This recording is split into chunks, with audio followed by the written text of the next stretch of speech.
Hope this stream's coming out and not I'm streaming into nothingness. But hey, I'm very happy to be here today with some of our friends from the previous alt goth POC panels, as well as just around the intertubes. We're going to be talking today about a very good movie. I liked it a lot, certainly. Well, we'll see what our fellow panelists thought. Um, Jordan Peele's Nope, which is in theme. It's Halloween. It's time to watch scary movies. And but we want to kind of talk about it. The movie itself, what we thought, but also like from a Black Indigenous person of color perspective. I was actually listening to a couple other podcasts earlier today about what other people thought about it from other perspectives. But very excited to be here to talk with Professor Flowers and Jupiter Doomsday. So yeah, if you guys want to go ahead and introduce yourselves.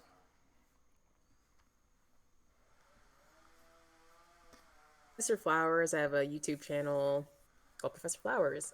You can also call me Lua. Hi, I'm Jupiter Doomsday. My Twitter at Jupiter Doomsday. I'm a game dev. I make games. I like to watch media. I have lots of thoughts about media I critique. Awesome. So somebody was starting to I forget whoever you want to continue with a thought that you had. Go ahead. I forget who it was. It Jupiter or Professor Flowers? Professor Flowers, I think. Yeah. Yeah, I was not that huge of a fan of the movie, um, and I'm kind of interested to hear like what everyone else's thoughts on it. But yeah, I was like a bit like I think for me, there seems to be a theme of exploitation, and I don't know. Should we like just give like a little bit of summary about Nope before we talk about it, or should we like just be like assume that everyone's watched it?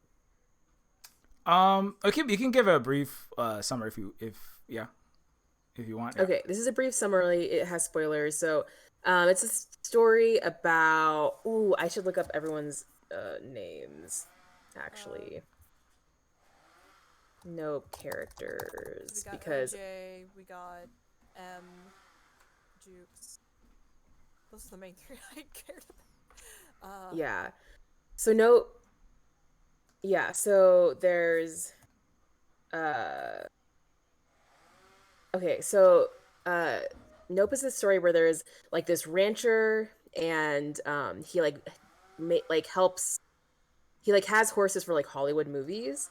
And his grandson's like helping him out on like the ranch and stuff, and then one day like things like mysteriously fall from the sky, like a car key and like a dime or something, or like a nickel like hits him in the eye, and like he dies like right away. um so OJ, the grandson, and then his sister Emerald, start to figure out that this is wasn't just like some weird accident. Like it seems like there's aliens or something like that. So they kind of try to like get a picture of this alien because no one's going to believe them. And yeah, that's kind of like a quick summary of the movie without getting too much into it. Um in this movie, for me, like I felt like there were themes of exploitation. So there is a character named Jupe who was a childhood actor, and you see the movie I think actually opens up with him where he's like on this TV set, and it's right after this chimpanzee like kind of like went on this like killing spree. I don't know if the chimpanzee kills anyone or just like intensely injured people. But there's like blood everywhere, and we find out later that this chimpanzee like never harmed Jupe. It actually gave Jupe a fist bump as he was like hiding. So there's some sort of theme. So I'm trying to explain this in a way that hopefully isn't confusing in case anyone see it. There's some sort of theme with the chimpanzee where the chimpanzee starts killing or attacking everyone, and this happens when the camera flashes. Um, it happens when the there's some. balloon got popped. Oh, it happens. The balloon got pops. Yes, because I think it's the loud noise Okay. that like startles the animal.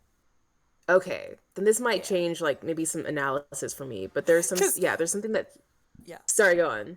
Oh, I was gonna say because I thought you were gonna point to like the balloon and how like I mean I think you know the alien ship and what happens to what I think is I think there's a motif with Balloon. There's some motif in here that I'm like trying to pick at. And so yeah, so like when the balloon gets popped, that's when the chimpanzee for some reason loses it, and for some reason gives Jupe a fist bump. And to me, that I could be wrong about this, but to me that seems like this sense of like solidarity with Jupe. I wonder if they're both being exploited in like some kind of way. Because something that was interesting about Jupe is he's like the only Asian character like on this show of like this sitcom, and it just that immediately stuck out to me. And that was something that was just kind of like he was like this like little Asian kid around a bunch of white people, and there just seemed something kind of like tokenizing about that. um Later on in the movie, or actually I think next in the movie, like they see they're like at this like Hollywood studio, they're trying to film something. This is like the main characters who work at the horse ranch, and like the horse, like they're like, hey, be careful, like, you know, this horse is gonna get startled. And like they hold up this like bulb thing and take a picture of the horse, and yeah, it startles the horse, and this horse starts kind of lashing out at people. So there's like this, it's this very like, there's a clear thread between the horse and the chimpanzee and then being startled by something, although there's something more about this being a camera. um and then later on, we find out that the alien UFO isn't actually just a UFO. It's like an actual entity in itself. It's not like a bunch of aliens on it. Like it is just an alien. And OJ, the rancher, realizes that you're not going to get sucked up by it if you don't look at it. And so there's something there. There's some sort of thread of exploitation, kind of like running through this thing, but it's kind of like hard to see how the UFO fits in.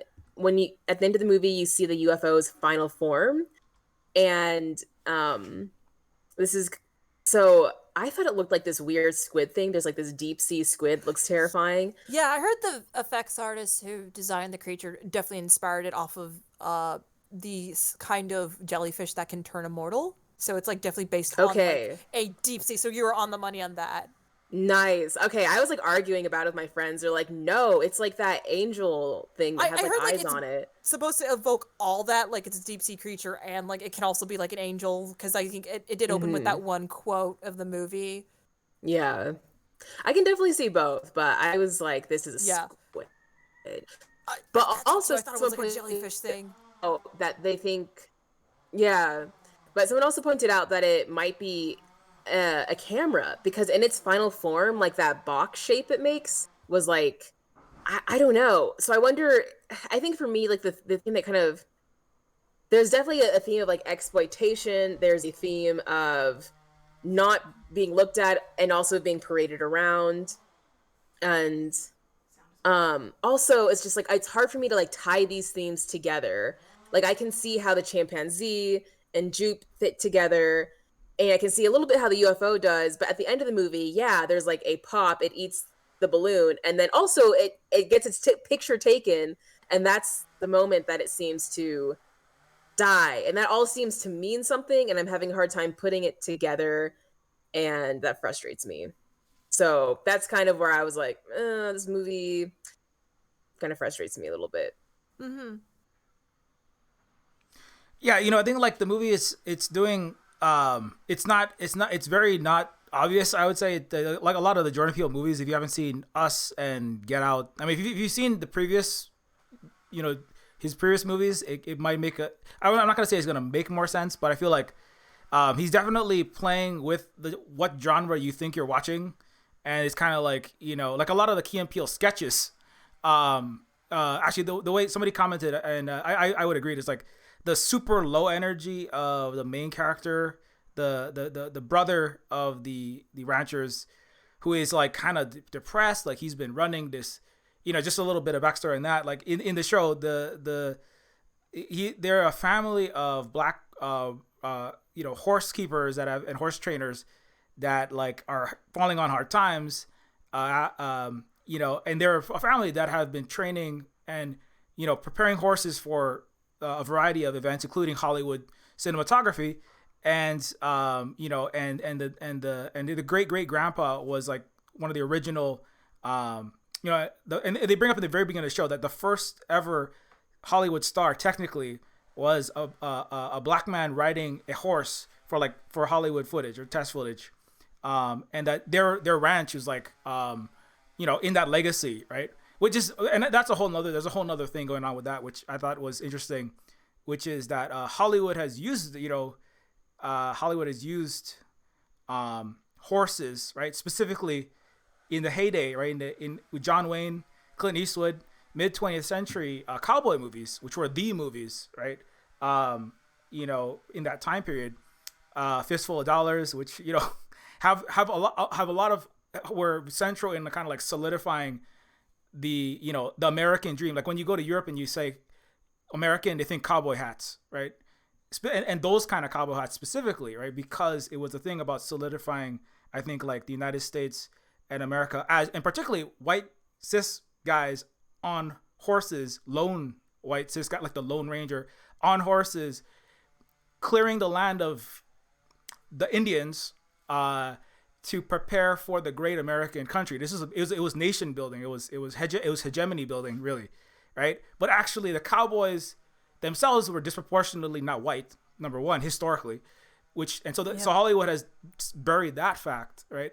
And that's not in this movie. I would say that's not like the major theme, but that's like something that's like a meta narrative that's like kind of around this. And I actually think that's actually the biggest theme in the film. Is my takeaway from it, because I consider this a film genre like a cosmic horror western is how I described it to my friends.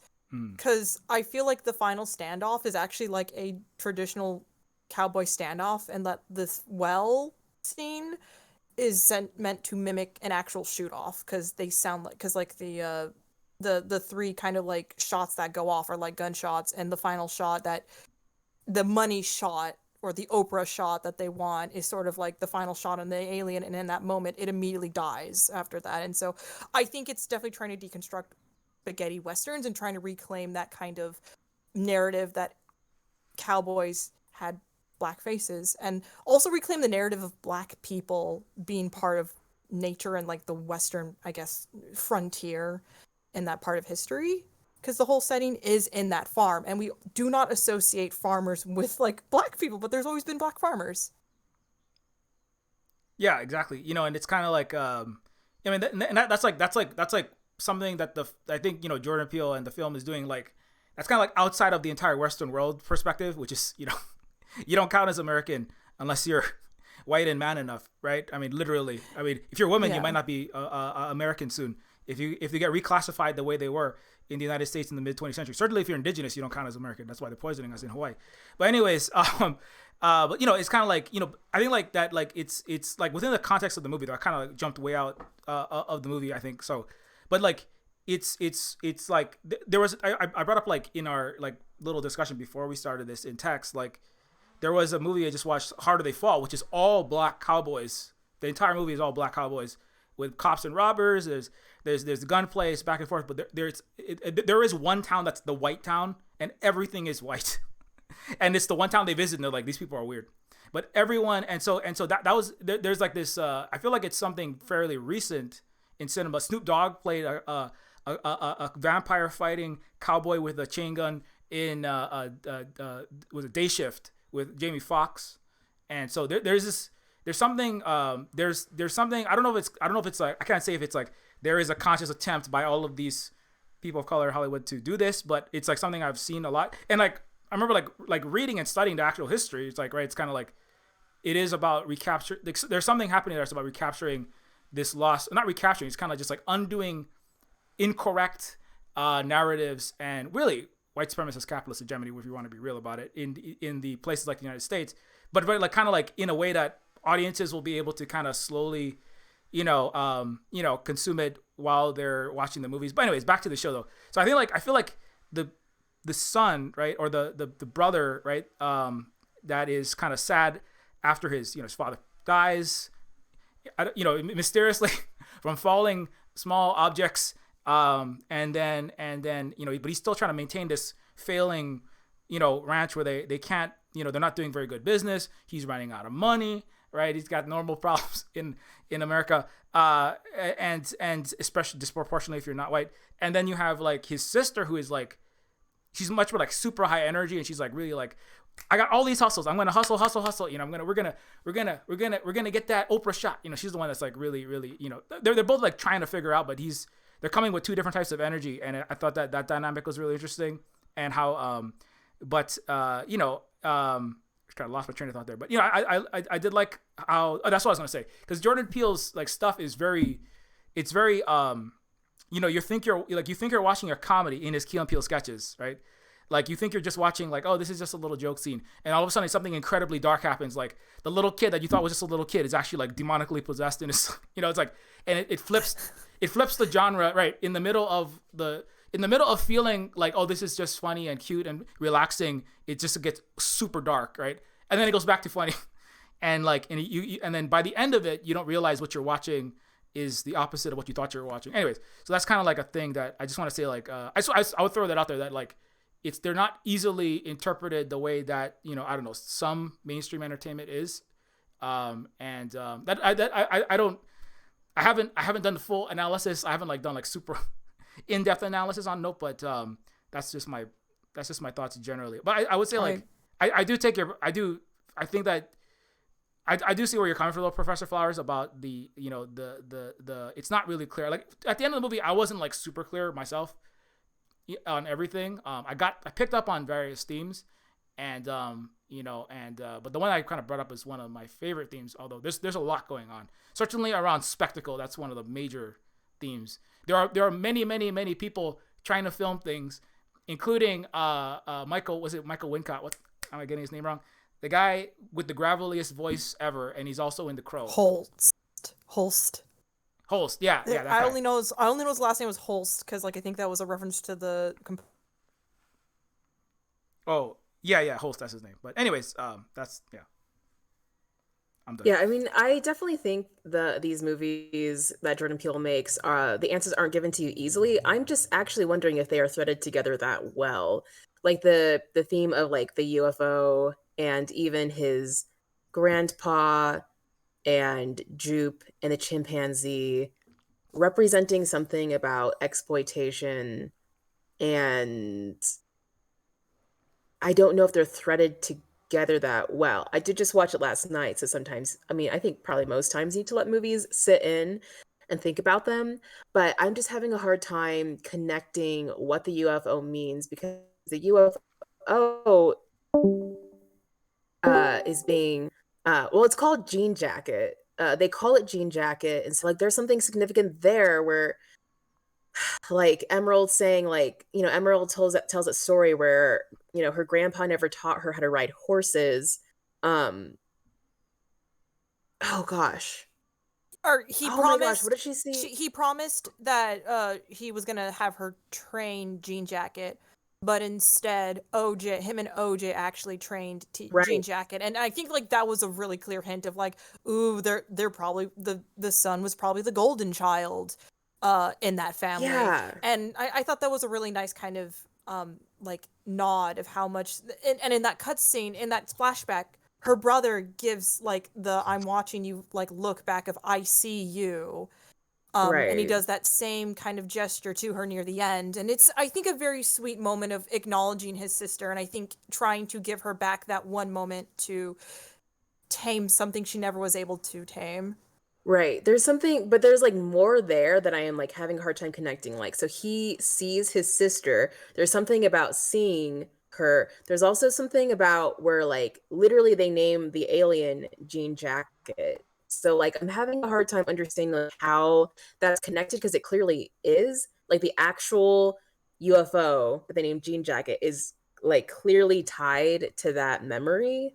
And then it seems like Jean Jacket, as in the UFO, is also like exploited in a similar way, and that's really clear with Jupe. How Jupe's having this like ranch thing where he's like, "Yeah, I saw a UFO once," and he's literally like sacrificing these horses to Jean Jacket, who ends up just eating everyone. And it's just like, so there's a clear thread of like Jean Jacket like kind of being on display and paraded around in similar ways that Jupe was, and the chimpanzee, and arguably even their grandpa. And that is connecting, that all connects somehow, and I am not seeing how. And yeah, there's a part of me that feels maybe the answers are all there. And I do like watching a movie and being like, okay, the answers are all there. Let's unpack it. But also I am genuinely not sure if this was threaded together well. And that's what frustrates me about it. It could just be that I'm missing something, but I did just see it yesterday. So Yeah, I don't know if you have any thoughts like how that's all connected, because it definitely is. But I oh, just don't know how. because I saw this film like a month ago and I was obsessed with it the first week I saw it. So I've had so many big thoughts and I've read a lot of stuff about it. So I have like the big thoughts, but I want to hear everyone else's before because I'm just like, oh, look, I've got some ideas, but um, no, I also do think that like I think there are definitely parts where I think Jordan Peele might have been like biting off more than he can chew, and I think some threads weren't always thoroughly explored as they could have been. Because like you said, there's a lot of stuff stacked on top of each other, and it's easy to get lost in like one trees for like in this rabbit hole on one subject while there's like all these other areas that he's trying to also touch, and it's like, oh, it's like it's hard. It's so connected. I was like that for an entire week after watching that film, so I can understand completely of like, there's something on here. I just need to piece together. Mm-hmm. Yeah, like I don't know. I mean, in terms of like how the Gene Jack, I also saw it a while back. It's been about few weeks, but like I just kind of watch it as like this is a weird horror movie, so I was not expecting. Well, I knew it was a Jordan Peele movie, so I knew there was gonna be a lot going on. But I was just kind of like watching it for this kind of the general horror aspects of it, but trying to pick up on as much as I could. And they had Keith David in the very beginning, which was really cool. Keith David and Michael Wincott in the same movie. But anyways, it's like I do think that like the theme of like. I mean, if we kind of go back to like kind of what I was saying and we were kind of touching on earlier, which is that like the spectacle, right? Which is obviously right. Jupe is presenting this, amazing, never before seen, right? That's a line that comes up like this. I'm gonna show you something you've never seen before, right? That's like a line that at least multiple people kind of say or something like that, and people are paying money to the audience, right? I mean, all audiences, moviegoers, right? When we're watching this movie, the people showing up, right, to those, to a rodeo, or which is to watch a lot of people and a lot of animals have some things happen to them that might not be the most fun. And it's kind of like the concept of like what do people even show up to watch, right? Like, right? What is the spectacle? I mean, you go back to the gladiators, where people were fed to lions. I mean, spectacle itself there's something like already kind of inherently not really right about it. It's like there's something inherently, like an adventure is something terrible that happens to someone else, right? And so it's kind of like, when if it's a cinematic adventure, it's one thing, right? But if it's like the actual, the watching something, perform, there's not really a way to do that in a way I think that's fully, I mean, I shouldn't say there's not really a way to do it fully ethical, but I think like it's, because the characters, like every single one of them is trying to go for the spectacle, right? The Hollywood producer, he's like the Martin Scorsese, like the auteur director. He's sitting over there. I do one for them and I do one for me, right? I'm like that's like the apocalypse now. I'm gonna like get the shot that nobody can get, right? Like even George Lucas. I'm gonna go in the middle of the desert. There was a huge thing. All the film buff nerds, like I'm a film school dropout. I got the card. I'm gonna go with Werner Herzog in the middle of the jungle and almost kill my star, Klaus Kinski, making Aguirre, The Wrath of God. There was this in the 1960s and 70s and 80s, and certainly in the 70s and 80s, there was this class of directors. Their whole thing was doing the most like unhinged thing, like torturing themselves and each other and everyone around there, and especially the grips and all the Sherpas that were doing 3 times the work that they were doing while they're marching around doing their safari, right? Their cinematic safari to get the shot, right? And like inherently kind of all of that whole process of producing film is exploitative in multiple ways, right? And it's also kind of like hubristic and full of yourself, like the Michael Wincott character who gets himself killed and he says, "No one will have this shot. No one will have this shot. I'm gonna get the shot, fly up this thing, and I'm gonna die getting this shot. And there's something like, and he's the one that fucks up the entire plan. They're just like, dude, you fucked up, and everyone has to pay for it. And it's like, yeah, exactly. And so anyway, so it's just I kind of spiraled out of that a little bit, but I feel like so that like that there's kind of like a self admittance of like it's very difficult to do any kind of film, any kind of spectacle where you're going to present something that people haven't seen, both as the producer, the director, right? Whether that's like a talking monkey on a sitcom in the 90s, a black person on the horse 100 years ago, filming animals, period, right? Because they have to be in captivity, they have to be performing in ways that it's a thing that you have to. Some things and people have to, some creatures and non-human relatives have to suffer so that some other people can be entertained and eat popcorn, and some other people can make a lot of money, right? And it's kind of like that's like to one degree or another, like everybody is at least somehow participating in that dream. That's like one of the key parts of it. I think was like Michael Wincott, that line where he's like, that dream where you're at the top of the mountain, right? That's a dream that you never wake up from. That's a dream you never wake up from. And it's like, but in a certain sense, like, like that is kind of like a major point is like, that is kind of the American dream. It's like everybody is racing to get the best shot, to have the best Instagram post, right? The best video, get everybody watching my stream, get everybody watching my movie, get everybody watching my thing, so that let me exploit other people to get the ultimate, most viewable, most watchable thing, so that a bunch of people who are themselves kind of parasitically consuming this spectacle, whatever it is, right? There's lots of fun spectacles that are currently going off in a lot of spaces, right? Donald Trump, is his own spectacle, right?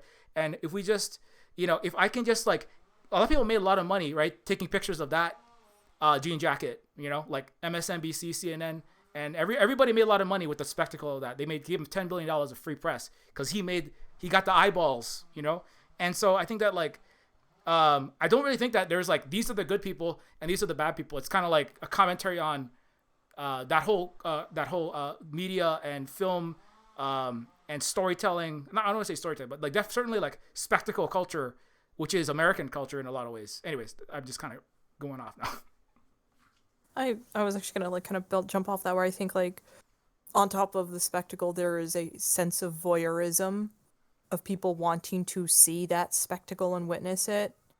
I want to kind of tie that back to the cinematographer dude in like the scenes where like M is calling him.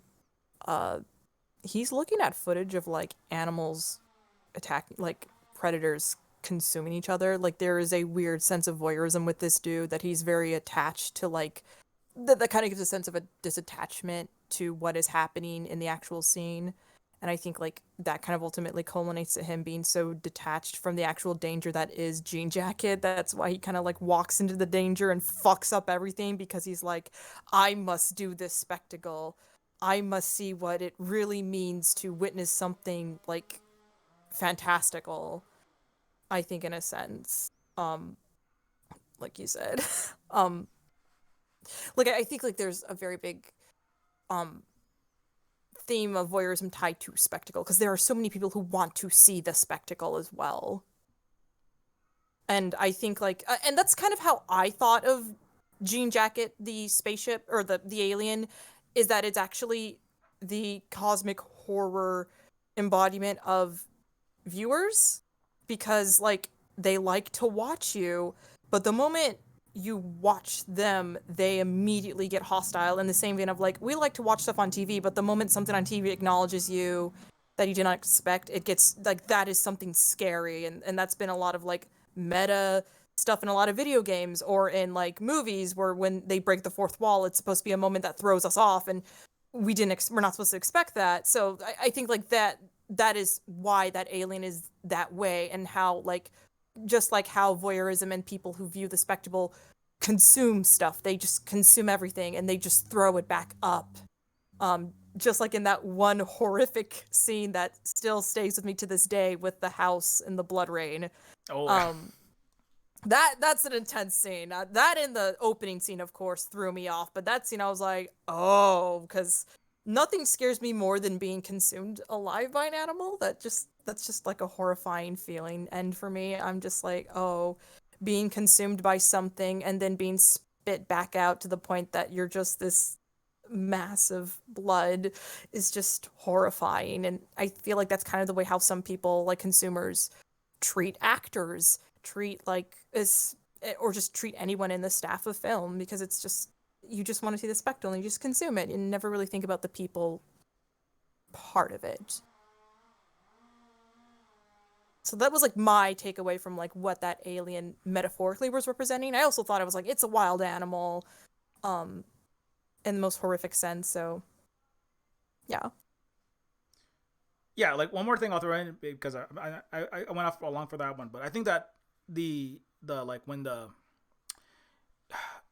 like I mean I can never remember. I'm really bad with everybody's names, but the horse trainer, the Daniel OJ? Kaluuya, yeah, OJ, right? That's his name. OJ is like he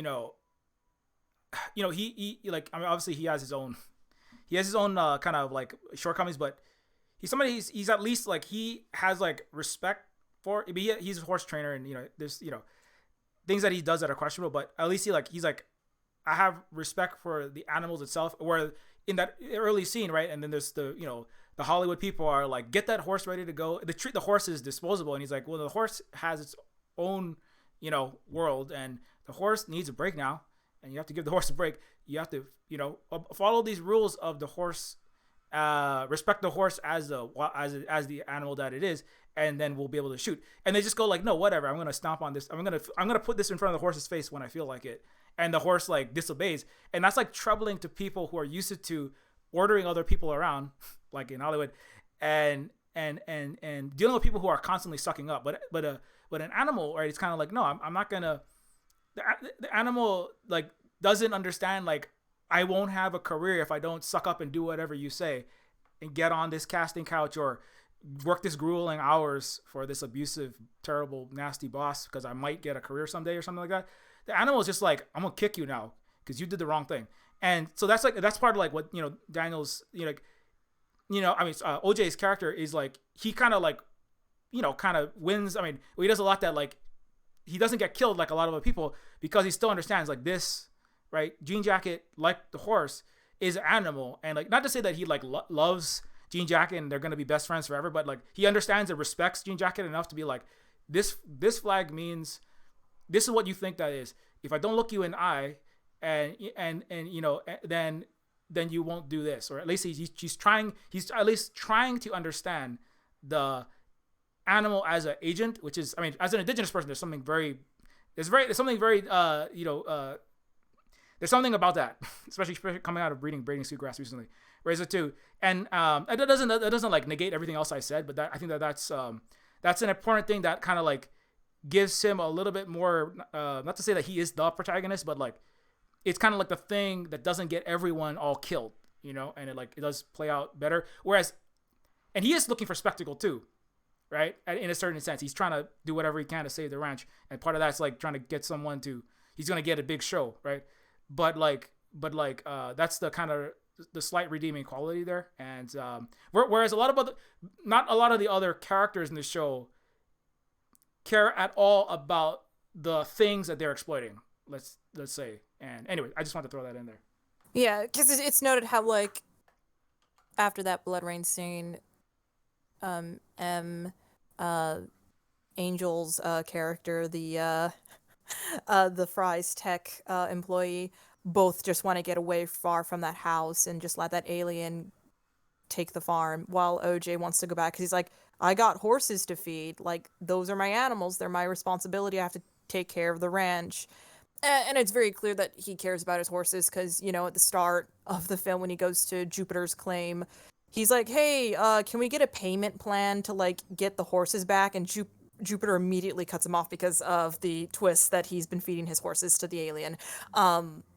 But, like, it is very clear how much understanding, like, animal handling has helped him prepare how to, like, respect these animals as their own living organisms, and respecting that, like, he can tame somewhat Jean Jacket by finding ways to mitigate the damage by using his like horse training, and comes to save everyone.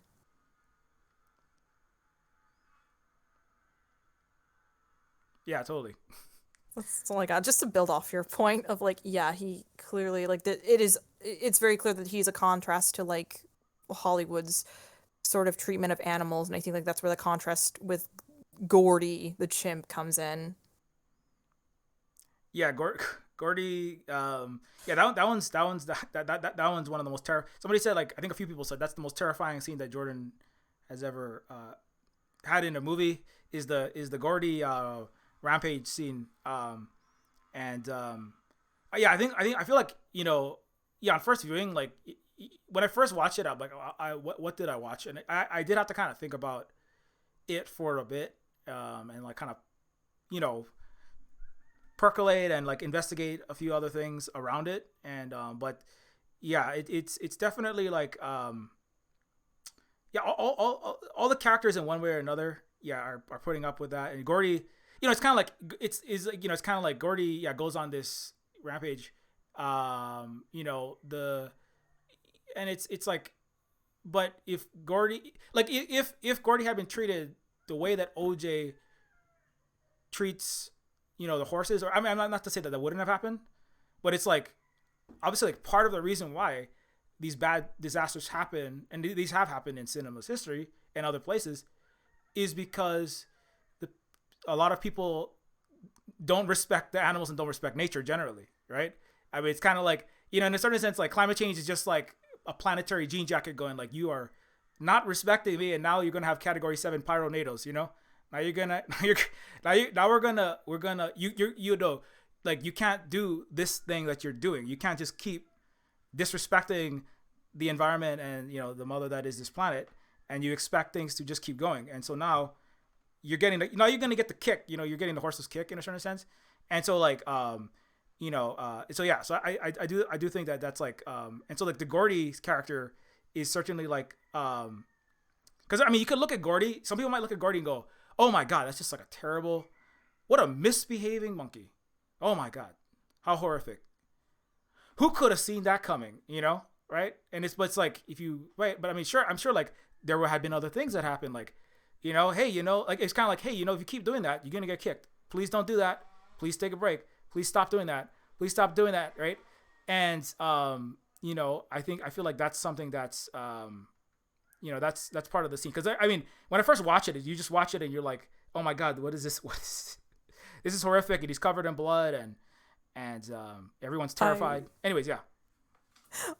I watched enough Animal Planet, like as a kid, and watched like animals go wild, and I've seen like an episode on like chimpanzees attacking humans, and it gets rough. And so I like the moment I saw this, I was like, oh no, I know what happened. It's like horrifying, because I know Gordy's thing, and the one woman that does survive is a reference to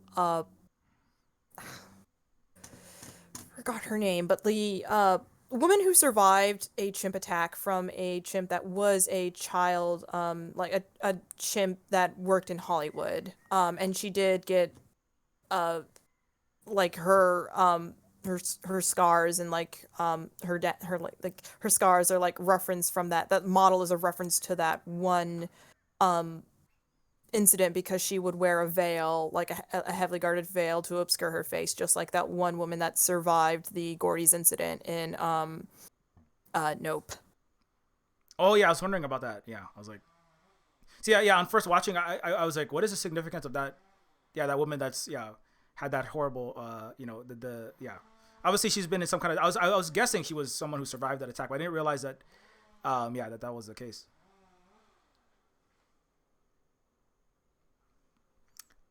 But yeah, I don't know what did you think about some people said like that, like the whole I just want to say the person's name was Charla Nash, was the woman that was attacked okay. by the chimp, and it is the woman, and it was from a adopted baby chimpanzee, Travis, and they kind of like dressed that chimp like a child, and he kind of was treated like a person. for a long time. And just one day, Nash was just trying to take the Tickle Me Elmo toy, and the chimp attacked her. Oh So, yeah. yeah. Yeah, because people think, oh, it's just, but it's like, yeah, they're like super strong. They Yeah. are. Yeah, like, what was I gonna say? Oh, I know there's a lot of there's some references to apparently to Jaws. I was just it made a lot of sense. Like it's like, Jaws is the shark that is the monster in the ocean, that it's also just a wild animal that is consuming and eating and devouring mass numbers of people. And I heard like one reference was like that part of you could view Nope as like Jaws as a space alien in the sky. Um, but maybe even more of a wild animal, because Jaws is kind of often like kind of credited with more malice and more like it's unknowable, like why and what this shark really is. But anyways, I don't know if anybody has any thoughts about that.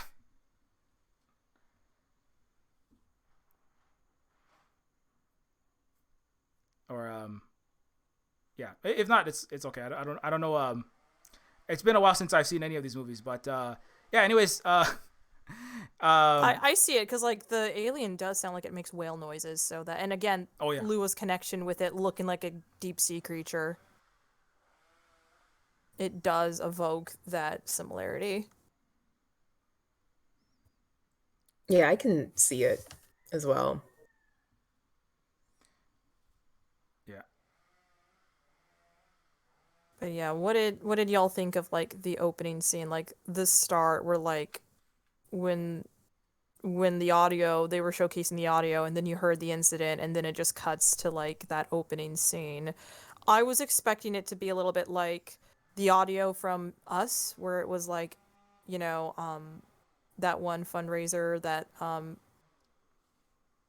like Red was watching, and I thought it was just gonna be like, oh, it's just a reference to like this nostalgic thing from from our main character's childhood, and then it just was like, wait, there's screaming, what's going on? And then it cuts to that made my jaw drop. um of like, oh, I'm not gonna pay attention to this audio, and then it cuts to that. I was like, oh, that was important. Yeah, I felt really, I think the most disturbing scenes were the ones around the set. And I'm still thinking of like all the meaning around that. Like I was like reading something about maybe, well, actually I don't even know if that's, I don't even bring that up, but um just like how eerie it was, where like it's like, since it's like a live studio, and then like that girl's like, I got you a gift, and like they kind of like all pause for the audience laugh, and then they say their lines, like, and then it all like led to that. Like it was very disturbing. But I wonder, I think for me, like I'm wondering like, well, why was the set, why was that and then when the monkey's done like tearing everyone apart, he's sitting like on, he's sitting on something, but like the applause sign is on. And that was also like, I don't know, there's like some meaning in there that I'm There's like, a what's lot. going on? There's a There's lot. a lot. The And then, applause sign. hey, at least you're not focusing on the shoe scene. I've seen so many people be so focused on that shoe, and I'm just like, please. But the rest of the Well, monkey scene, please, y'all. I The think the shoes. shoe's very straightforward. Like Yeah. Jude's like, oh, like this is some sort of sign that like I'm spared. And he continues to think that he's like this very special person who was like chosen, and that's why he thinks the alien ship hasn't eaten him yet. And so I don't know. To me, the shoe Yeah. thing, I'm like, okay.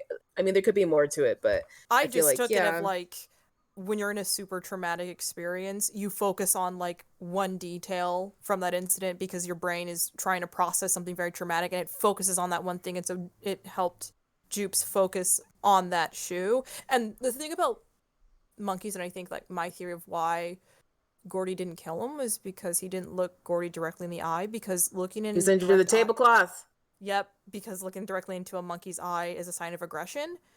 Um, so he didn't see so he didn't see Jupes' eyes, so he immediately, I think, just went back to like the solidarity between his relationship with him and the kid actor, and did the fist bump together, and And then the scariest jump scare comes in after that, and you're like, oh, this poor child. And Yeah. it really does give, and it really does give such a big tragedy behind like Jupes. Yeah, but Jupe just like continues to try to exploit that. Like it's weird, like when Yeah. he talks about it, he's not like, wow, that was fucked up. He's like, yeah, it was super wild. And then he has like a room dedicated to it and he like saves the shoe and Yeah. people lots of money to stay there. And so it's just I don't know. It is Yeah. tragic. And then he's also like is like, yeah, I can exploit this.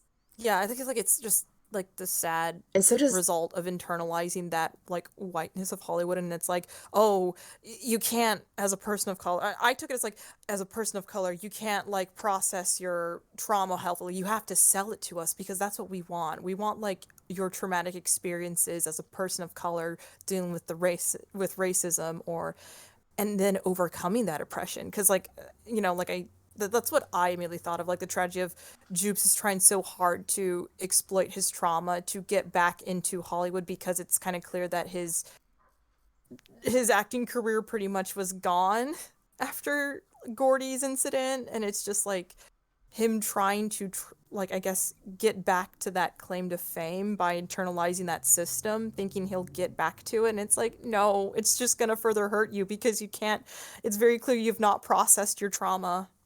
mm, Yeah, it's definitely like something with yeah, Jupes.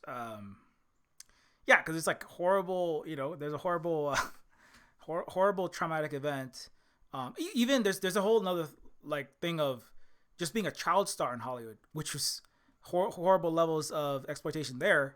Like there's a whole show, like was it BoJack Horseman? There's multiple shows that just delve into like the kind of abuse that goes on when it just comes to children acting, children in entertainment, especially in Hollywood, and and so and then and you add to that, it's kind of like you had this horrible rampage with who you thought was your friend, and now you're just left with, what do I even do with this? And so and I feel like, yeah, there's something like, I definitely agree with what you said, Lua, and I think Jupiter, that like the monetizing your own trauma, because I mean, just going through a traumatic experience, just being not white in the United States, or any one of these particular experiences, it doesn't, yeah, if you haven't like gone through that process, I mean, not to say there's a way that you can fully process that in a way that you're fully healed in a place like the United States, but I mean, you just kind of like move forward and just turn that into, oh, well, that was something spectacular. It's something that people, and I think that applause sign is kind of like, look at this thing that happened. Look at, it's kind of like, I mean, and as the audience, you're watching the movie, you are looking at it, right? And it's kind of like, it's a weird kind of like meta moment too, where it's like, clap for this horror, clap for the horror, And it's kind of like, because a lot of times, like in horror movies, I mean, in movies generally, like lots of violence happens, right? The number of people that get shot, bloodied, and blown up in movies is very high, right? For reasons of spectacle and and heightened experiences and all that kind of stuff. But then in that one, it's like, well, I didn't want violence so real like that though. But then it's kind of like, but you do though. But I mean, it's kind of like, I want, it's kind of like we're saying, like, I want the like sanitized version of your non-white life that makes me feel good in the end. I don't want the real raw version, which horrifies me and personally calls me out, actually, and it makes me feel uncomfortable. I want the one I can eat popcorn to. I don't want the one that makes me cry and question my life choices and the system that continues to support this colonial capitalism. And so like I feel like that moment is like kind of like it's a kind of call out to everything in a certain sense, and that like Jupe's and Jupe's character is like, yeah, it's like, this is one way to just kind of perpetuate, like, I think you said, like, it was like internalized whiteness. I'm just gonna keep doing whatever I can to exploit this and any other entities around me. Because yeah, go ahead. It's worth pointing out, like when Jupiter like Jupes, he basically recounts the Gordy incident. He'll be like, oh, one of the Gordy actor chimps went rampage, but this SNL skit, and he goes into more depth of the SNL skit, which was the parody of that incident, more than the actual incident itself. And I think like it's a very clear indication of how even he's trying to sanitize it as this like image that he can utilize as a spectacle. And hence the whole, I guess, like semi I guess like altar, semi like historical museum that he charges $13 per person to look at his like the iconography of his stuff, including the shoe. But yeah, I agree. Like there is a very clear line of like not being able to process your trauma. Yeah, or the way it's, yeah, that's one of my favorite scenes. Like as a director, that's where I thought he like is at one of his high points. Jordan Peele, where it's like, yeah, you're like, yeah, where Jupe is talking about the SNL sketch, right? The most consumable, most famous, right, version that is hype, super sanitized and not at all telling the truth, right? But has just like little bits of it. And while he's like remembering in his own head how horrific it was, but then he's telling it with a big smile, and and it's like, yeah, that's like a lot of my life, like I'm trying to I'm trying to like, it's always a question. I mean, as a person of color who produces games and content and stuff, I'm always like second guessing and asking myself, like, am I making this real enough, or did I make it so real that nobody's gonna buy my game? But then if I make it too watered down, am I just selling out my own people? You know what I'm saying? It's just kind of like thing I have to always ask. Like, and I'm sure as any kind of creator, you're going to ask yourself, like, was that tweet too watered down for white consumption? Or was that whatever I did? Who am I doing that for? Right.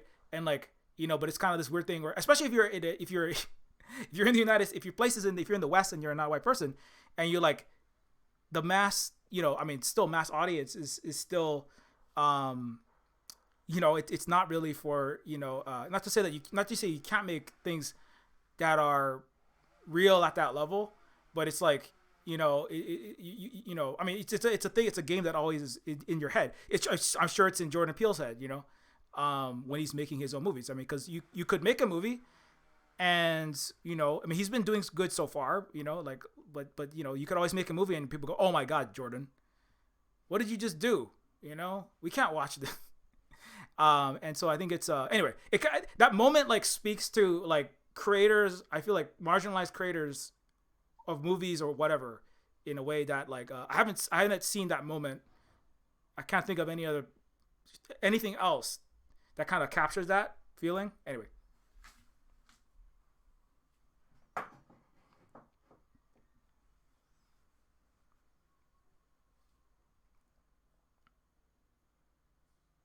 I'm just trying to like think of any other takeaways I've had from that film. Contrast, OJ also has to process the death of his dad, and I just wanted to bring because I usually saw it's clear OJ and Jupes is a foil to each other in the way that they also memorialize the deaths of people, because like in one scene, OJ has the nickel that killed his dad. Like, it's taped in a plastic bag on the board, while Jupes has the shoe in a display case. And I think it's very clear how two different people kind of memorialize that spectacle in a way that's tied to death in a very clear way that they've not been given the time or ability to process it. Mm-hmm. Yeah, and I get the sense that OJ's taking it more seriously. Like, he wants to figure out what's going on with this like alien stuff, and but maybe it's not, because they're both trying to exploit it in some way. Like, they both want this $1 million picture of this. Like OJ and Emerald want this $1 million picture of this new or jean jacket, and Jupe wants to. Jupe also is like exploiting his trauma. So maybe they're actually both somewhat Two similar. sides of the same coin, badumps. Mm-hmm. Yeah, one Yeah, yeah, also go going ahead, yeah. back. Oh, sorry. Oh, no, go ahead. Oh, okay. Yeah, I just want to throw, like that's a good point that, like, they're all kind of having their own versions and reasons for doing the exploitation of spectacular things and events. And the TMZ guy shows up and he's all like, "No, Phil, share the tweet of me dying. Put the Instagram of me dying. This is gonna be, I'm gonna go viral as my last thing." There's multiple people who like literally die on the altars of their own wannabe celebrity and their own like wanting to go viral or blow up in different ways, right? And then like, and so coming back to like so OJ's character, he is like, his concern, right, is like so that the the ranch and his dad's operation and their legacy doesn't go under, right, to make enough money.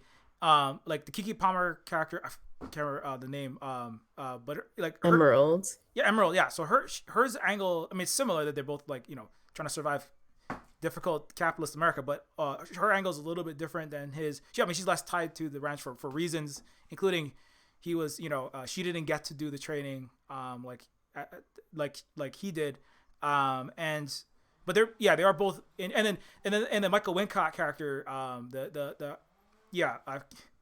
he's got his own like high aesthetic pursuit or whatever he thinks he's doing, his own hubris basically. But they're all, and Jupe's kind of badly not processing trauma and just moving forward badly. But yeah, they're all definitely coming towards the spectacle. And I think like, it just kind of suggested like, it's kind of like if if like the culture of Hollywood, but also just generally, I would say like Western culture, certainly like celebrity culture and, the American dream culture, which is, you're going to get to the top. I mean, either the top of the money ranking or the top of the celebrity ranking, either one is like, if they weren't like, because that's what I say, like we're gonna get the Oprah shot and then we're gonna get the millions of dollars, right? We're gonna get the book deals and the movie deals and we're gonna be set. We'll never have to work again, right? It's just kind of like, it's like this dystopian like Hunger Game. It's a very like temporary embarrassed millionaire. I'm gonna win the lottery, be the most famous, because not everybody can be a rock star and a film star, right? It's just right, but everybody's like simultaneously chasing that, right?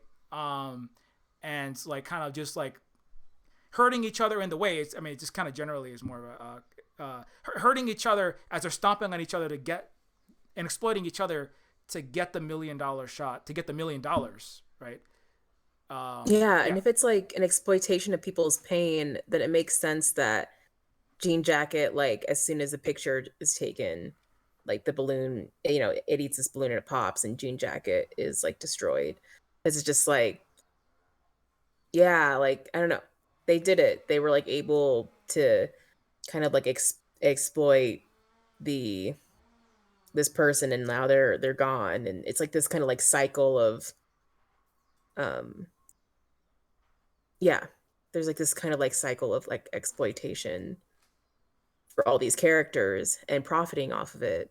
So I don't know. That's one way that I can see these themes threaded together, which makes me feel better. Well, I mean, you just watched it, so I was very confused. I will say that. I gotta admit, when I first watched it. Yeah. I just always think of I think like the one thing that stood out to me were the scenes a lot more than the themes at first, because I was like, I want to rewatch that scene. I want to rewatch that spectacle. I'm obsessed with it. I need to see that one spooky scene, because that made me that got me, and I was like, it's already done it to me even in the film. I'm already part of this.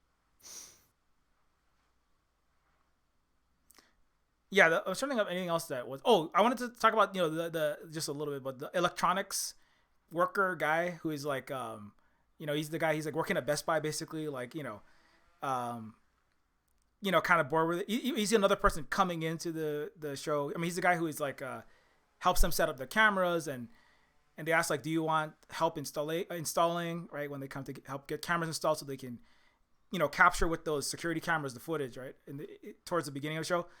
And then he like, it's kind of like, I mean, there's also something to like, he like somebody brought up somewhere else that like that technical expert, like in Jaws, was like the Richard Dreyfuss character.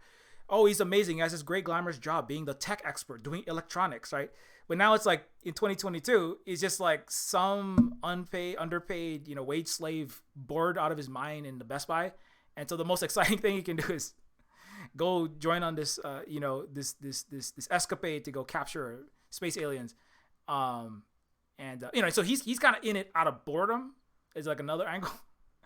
I forget where else I was going. Oh, the one other really scary scene that actually gave me like chills and stuff. I was like, oh my God, was the nope scene when the little green men, the little faces are popping out, and he's all like nope, and he's like getting out of there. I don't know if you remember that scene. Yes, the stunt with Jupe's kids. Yeah, Jupe's kids. Yeah. Which also indicates there is some kind of tension because like Jupe's also wants to buy off the ranch. Yeah. OJ's ranch, so there is also a weird tension between Jupes and OJ, despite being foils of each other, trying to exploit the same thing. And that's, I guess, in revenge for Emerald stealing that horse that they were using for decoy for the alien at first, but like that scene was horrifying. And it's also more horrifying when you realize that it's based off of Gordy the Chimp. Yeah. It's just, yeah. Or what scene is based off Gordy the Chimp? The aliens, like the alien merchandise that Jupes is creating for the aliens when he says it's the viewers, because he's assuming the alien is a ship. He created these alien mascots, and they're literally just chimpanzees. It's very clearly inspired by Gordy the Chimp. So it's like very clear that like he is trying to exploit in some way that trauma is still made its way in this new thing he's trying to exploit. It manifests as something else. Yeah.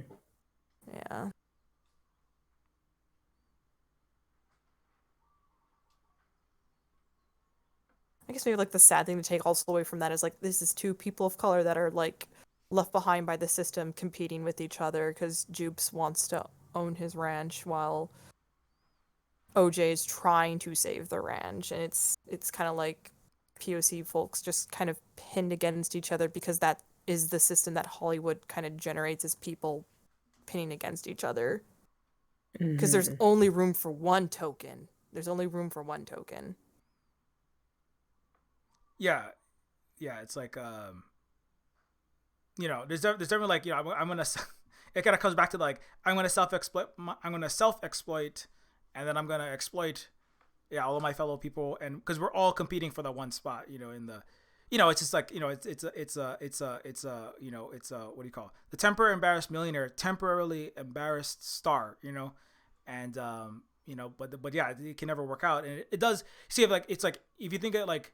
If like OJ could just have a ranch and like there wasn't this economic, struggle that, if you could just like, if it wasn't not so concerned with like the bills and also like obsessed with celebrity. And, I think it's, there are other cultures, let's say around the world that like, are not obsessed with wealth and celebrity worship the way that Western culture, especially Hollywood, especially California, and American culture, but Western culture generally is. And that like that itself is its own. It's hard to see that from inside the United States, but like, just like in indigenous cultures, or there's other Asian cultures and other Pacific cultures, and there's other cultures where like individual success, monetary or fame, right, is not prioritized, is not glamorized, is not worshipped, right, in the way that like everyone who is chasing or led, like the way that Jupes and OJ are like led to chase, or everyone is really led to chase that. That's not something that we would do. Like it's like, and so like it's kind of like in order to have like treatment, whereas the collective, I mean, you understand that you are part of a collective, right, of your community, and also of the community of the plants and animals, and all of the world generally. The Aina is what we call it in Hawaii, and so and so that's what I was talking about. The level of respect that the level of respect that OJ exhibits for well, a lot of people actually, and certainly for the animals, right, the horses, and also in a weird way for Jean Jacket, is like this weird alternate pre-colonial culture like peeking through in a way. And it's like because and in that sense, like you could still like have horses, you could still like have entertainment, you could still like tell stories, right? But it doesn't have this like because we all had stories in our history and in our culture, and we still tell stories. I still tell stories, right? And I try to not tell crappy exploitative ones if I possibly can. But like but it requires like a level of it requires like a not toxic relationship to individualism, obviously celebrity and wealth, and that's like a thing that that's not I'm kind of reading this into the movie outside, but it's kind of like from outside, but it's definitely like a thing that it strikes. It is very striking because I was like speaking with a lot of indigenous relatives, and who speak about, right, not just chimpanzees and horses, right, but like trees generally, pecan trees as relatives, right? Not even just as things that are trained, but they're like literally we can't exist without you working together, right? If we don't treat the the plants and the animals, like if we over harvest our staple food, our kalo here, then, or if we misplant these types of trees, our environment's going to erode, and then we're not going to be around, right? We're going to be gone. Like so many people getting slaughtered, not as violently as somebody getting slaughtered on the set of Gordy's show, but it's like the result is similar. And so anyway, I don't know where I was going with that. I'm just like all over the place. But yeah. No, this movie is all over the place for me. Whenever I think about it, I'm like, oh, this theme, and then this theme, and then this theme, and this little detail, and then this little detail, and it's just so easy to get lost in the sauce. Because there's so much. There's so much to say. Because it is about Hollywood. This film is trying to say something about Hollywood, definitely. Like how many film people are there? There's TMZ, right? He's somebody filming for, news media. There's Michael Wincott, the old time Hollywood director that's going to shoot the best shot.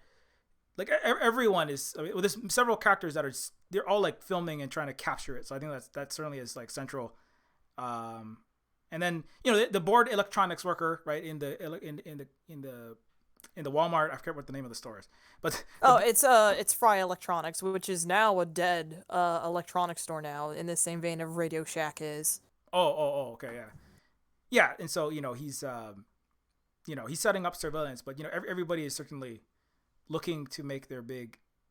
You get the sense. It's filmed like it's filmed in an era right around Hollywood, so it has like real historical, like I think like I was reading a little bit that Jordan Peele was like specifically chose the places that he was filming because of the history. Those places, I forget the name of the valley where they were filming, but it has specific significance to Hollywood. That's like a whole nother level that if you were to like research all that, but I don't have the time to do all of it. But I thought that was interesting too, that the places had like significance to the movie if you look into them, or like that first test footage, and like you were saying, Jupiter, about the actual incidents with like chimpanzees. Yeah.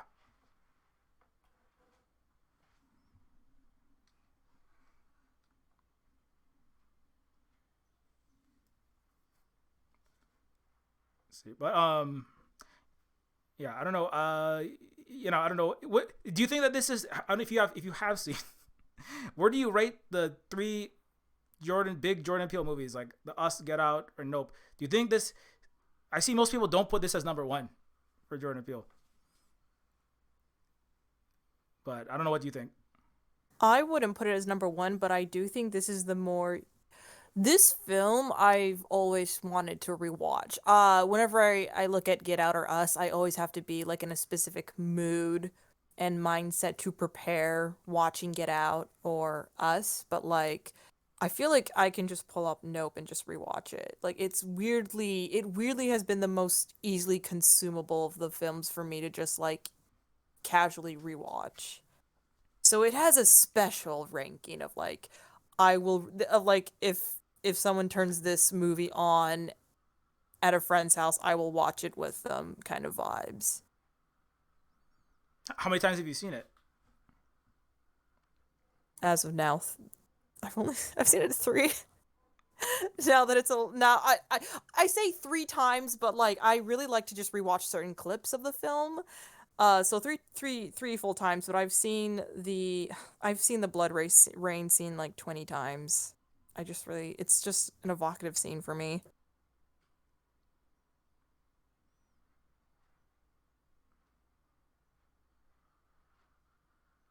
Yeah, no. Lou, have you seen any of the other Jordan Peele? I've only seen Get Out, and I think for both of those, for like Get Out and Nope, I think I really like the themes of Jordan Peele's movies. Like they really mean a lot to me. Like the theme in Nope, like the theme of exploitation, like pretty much like everything that we brought up. I really, really appreciate that, like seeing that in a movie and the discussion that the movies provides. And then with Get Out, like, there's everything about the sunken place and um yeah, I just think there's like I always get like really good conversations out of those movies. And then also like I would really like to see, like, I feel like talking about racism, like I think his movies never scare me that much. Like I think the chimpanzee scene was probably like the scariest thing. And for me, it was like scary, more like stressed. And not that scary movies like have to always be like scary, but there's like for me, like when I read about racism and the horrors of colonialism, I'm like, this is terrifying. And there's like a way where like I want to see like a movie that like just like really, really like be like there this is like maybe a bit off topic. There's a show called The Haunting of Hill House, and it's like really, really scary. Yes. Yep. Yeah, I know and it's exactly what you like mean.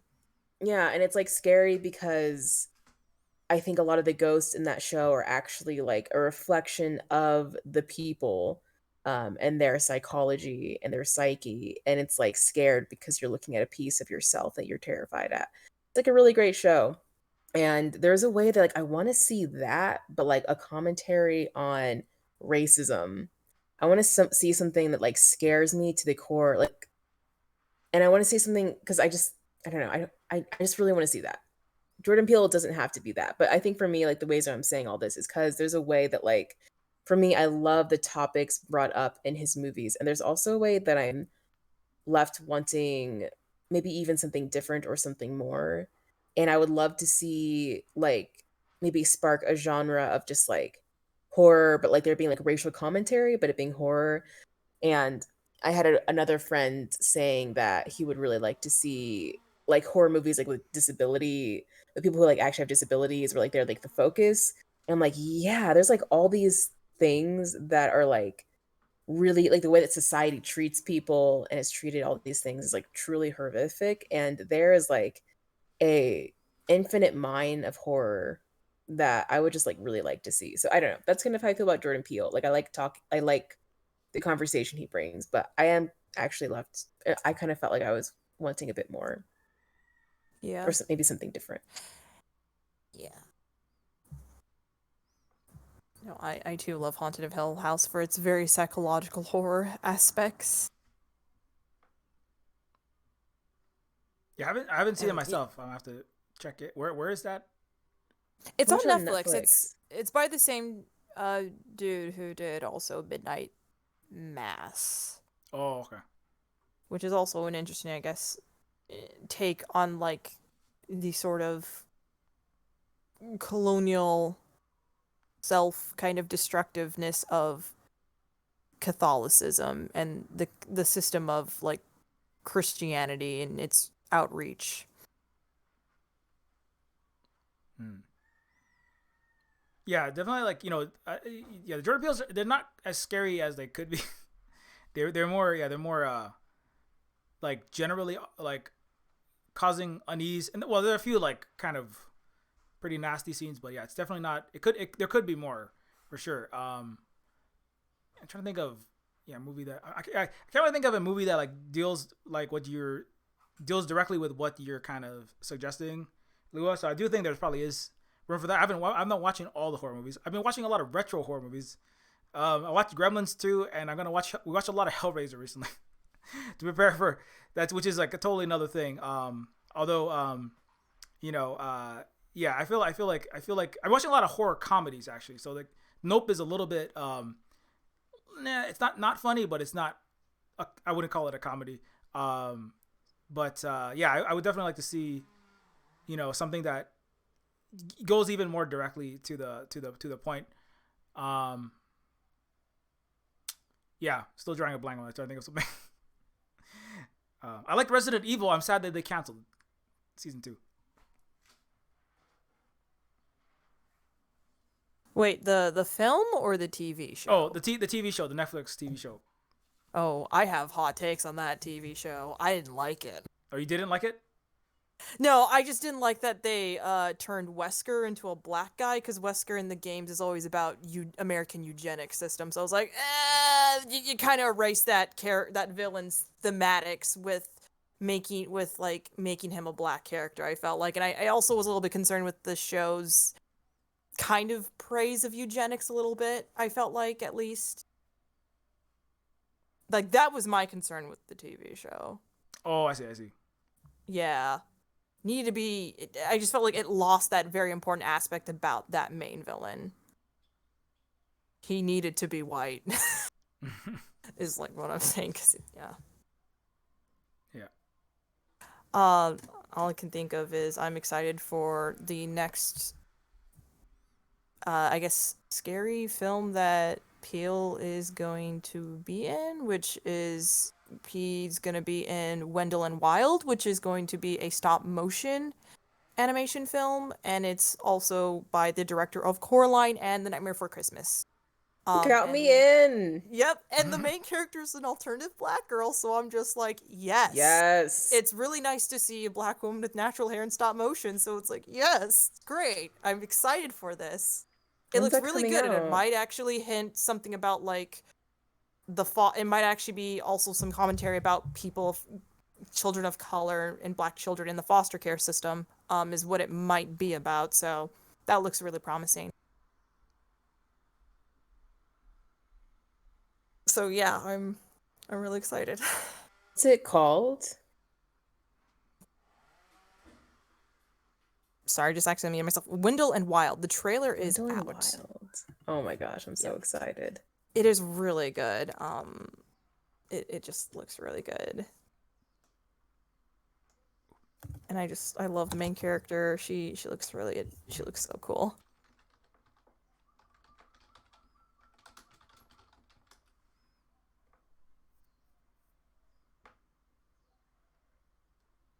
Oh yeah, Wendell and Wild. I don't think I've seen this, but I have to put it on the list.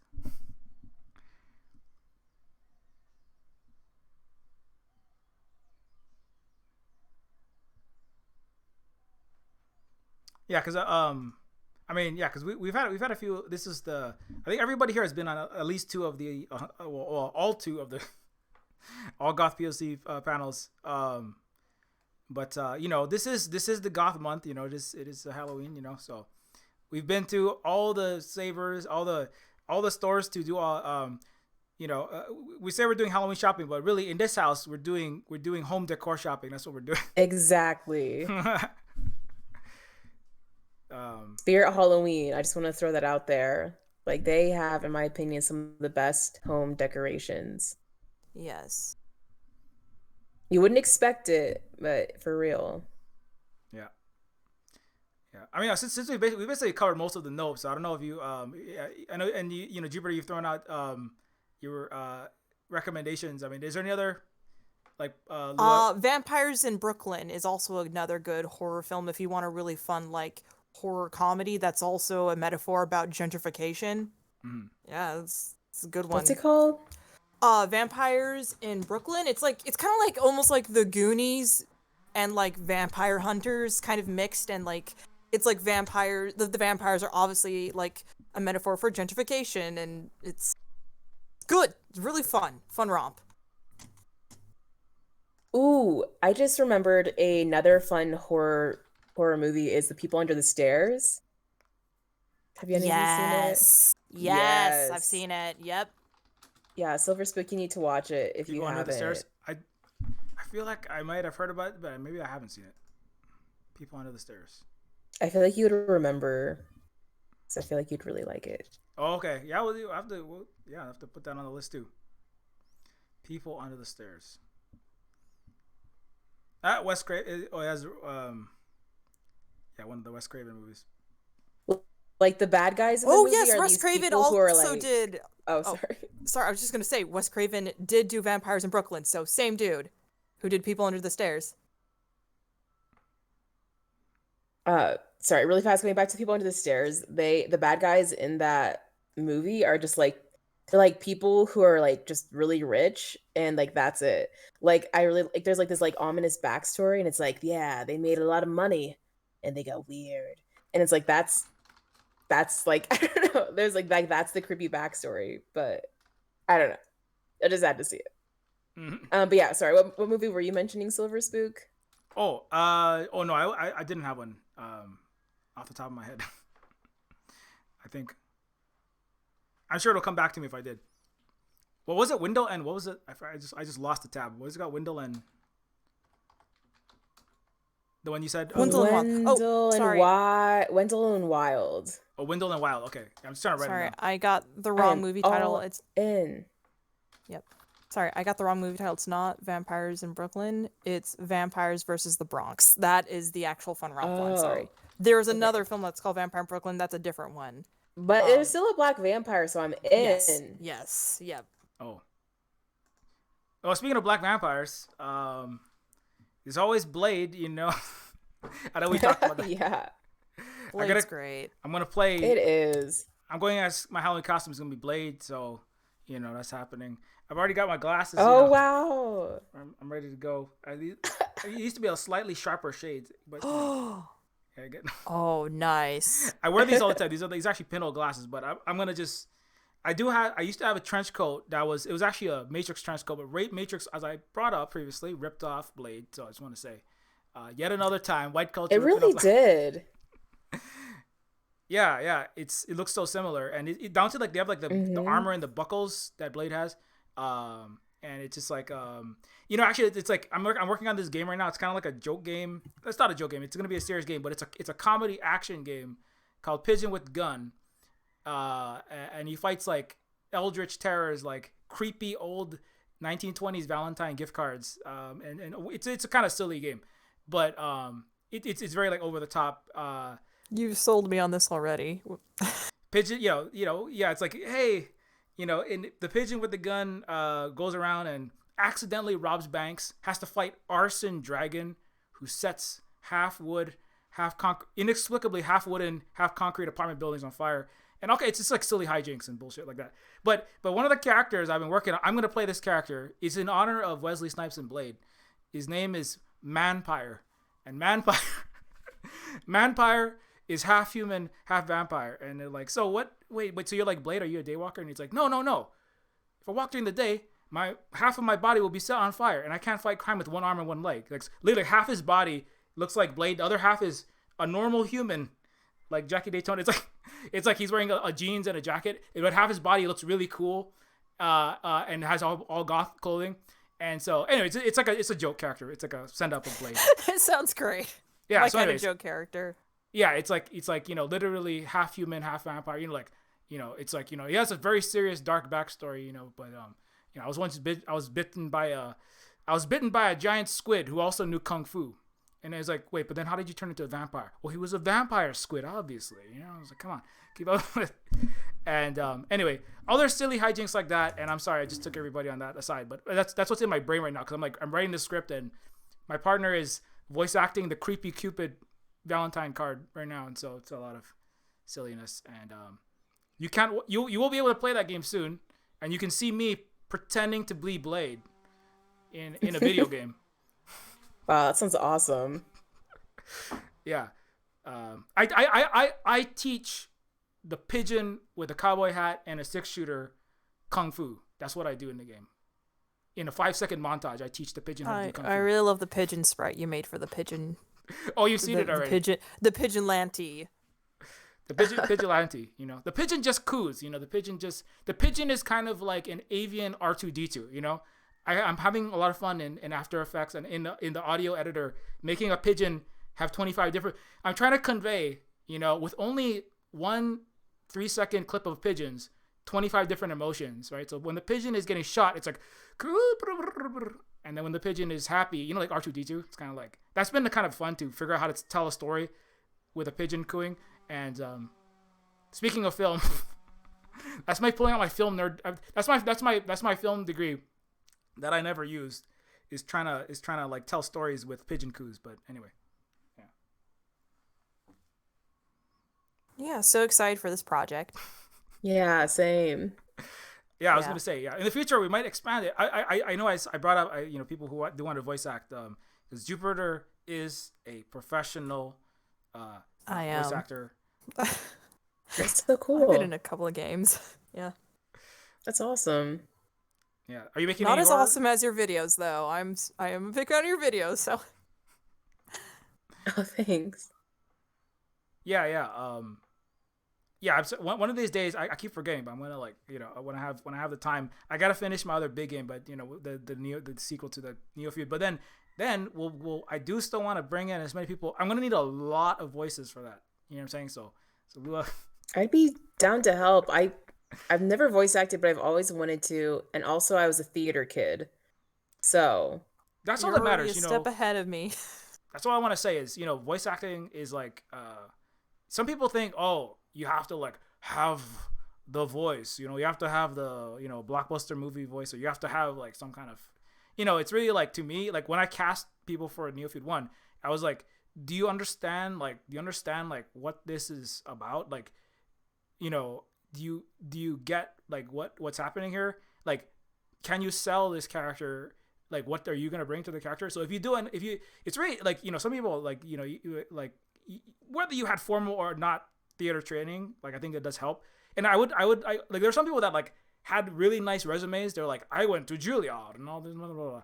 And like, well, why are you applying to this little indie cyberpunk game then, Mr. Juilliard? You know, it's like, and it's like, you know, but I would choose somebody who like didn't have, even the quality of their recording equipment wasn't as high, but they really understood the character, you know, in a way that other people didn't, or when their take was funny in the ways that it needs to be, and like, you know, and that's something that, or you know, or they brought something really original to it. And anyways, I'm just like, this is this is the film criticism, so this is like, this is how I do voice casting anyway, which is very unusual and weird. But I'm not saying you should go into the game industry or the film industry and follow what I just said, but that's just the way that I do it. But no, like, seriously, hit me up. I have a recording studio in my closet, so like, any lines you need, I can pump them out. Just saying, just plug it in there. Yeah, totally. And you know, I know you both know a lot about, you know, film criticism. Louis, what was your one of you had a film degree, right? No, I wish. I think it's so cool you went to school for film. Like, I would love that. Like, I really wish I could make movies and stuff instead of just analyzing things. So like, I like making video essays, but like, yeah, I love film and just like the art of storytelling in general. I just think it's like really incredible. Yeah, no, it's like, I don't know. It is a lot of fun. And I know it's like, you know, critique is important too, because without the analysis, then we just have a certain type of analysis telling us what it is. And so we do need people that are, you know, discussing the film. And I think, you know, like, you know, I mean, because also, like, as a creator, you want people to like appreciate, you know, you like, it does help, like, because you can feel like, oh, I'm making this product, I'm making this, you know, show, or I'm making this whatever entertainment, you know, product or whatever. And I spent like 2.5, 3 years working on that first one. And it's like, you know, it can be kind of lonely. So that it does help to have people that are able to comprehend and like really, you know, everybody, you know, gets their own takeaways from movies or shows or whatever. But, you know, and so to find people that are like, they really, like, if somebody does, I've had someone do like, you know, basically a 13-hour video series. They basically did a Let's Play, but they're like a philosophy professor of artificial intelligence, and they did like a 13-hour some people did like a couple people did like really in-depth review, or not really review, but like review plus almost like a lecture based on Neophyte. Actually, the Neophyte has been featured in a couple universities too. So like, and anytime somebody's like, this was worth taking the time to investigate this thing you made, then it is like validating. So I didn't spend 5,000 hours in my life for nothing. Obviously, like when you make commercially, when you make something back commercially, it does help you to motivate you and pays your bills and stuff. But then when it's like, but you could do that, but then you could just make schlock and crap, and people will show up and munch their popcorn and watch their movie, right? Kind of like what Nope's about, right? But then it's another thing if people really understand what you were trying to do. And so, anyways, I'm just like rambling right now. So anyway, that's why like it's important to have people that are talking about and analyzing movies and shows as well as creating them. Mm-hmm. And people that like people like you, Lua, that are doing certain types of analysis, not like I don't want to start any drama, but the other type. Mm-hmm. Yeah, I mean, I would really like to do both. Like I don't know, I love like taking things apart, and then I love like creating things. I used to want to actually like write a graphic novel, but I stopped drawing a long time ago. But yeah, I don't know. I think creating things and understanding things, and then using that understanding to create things, and that being like this like cyclical thing is really cool. And yeah. Yeah, totally. And unfortunately, I know we had one. I think it might have been Anise that has the film degree, possibly. She does, yes. Oh, okay, that's what it is. Yeah, sorry, we wanted to have one more, or possibly two more, but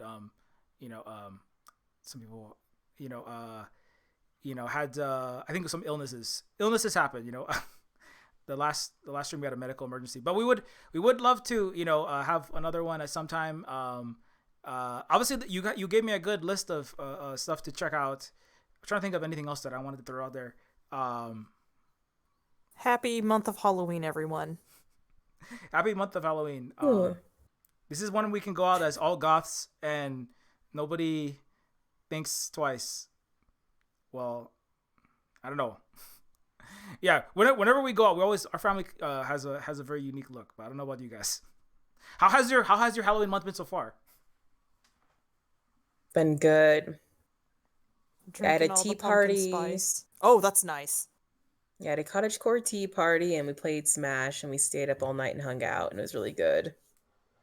Oh, you play Smash? What's your favorite character to play in Smash? Zero Suit. Yeah, she's pretty good. What's yours? Oh, I like to play Joker and Inkling. Okay, nice. I haven't played Smash in a while, but I think I played Pikachu. Oh, yeah, Pikachu's fun. Yeah. Apparently I've seen some people that are like, Pichu sucks, and then some pro players manage to like kill a bunch of people with Pichu. And I'm just like, yeah.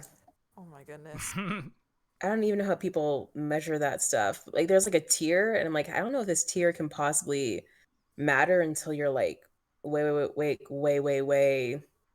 better. Yeah. Like people will be like, people who are just like casual players are like, oh, like I never play as, I don't know, so and so, or like Pichu or whatever, because they're too low tier. And it's like, you're not like, it's like you're not that good anyways. Like, I don't know. It just doesn't matter for a long time, the tier list, until you get way up there. So speaking of pumpkin spice, though, that's I just found out it's not actually with pumpkin in it. I found out it isn't with actual pumpkin flavoring. So I was like, what? My friend had to tell me that, and I was like, what? Oh, while drinking a pumpkin spice latte. It's the spices that go into pumpkin pie, not the pumpkin itself. Oh, yep. Thought of that, yeah. Yeah. I also just learned that like while I was making my own pumpkin spice frappuccino at home, because we're not going out that much. But the pumpkin. No, what I was gonna say was pumpkin spice.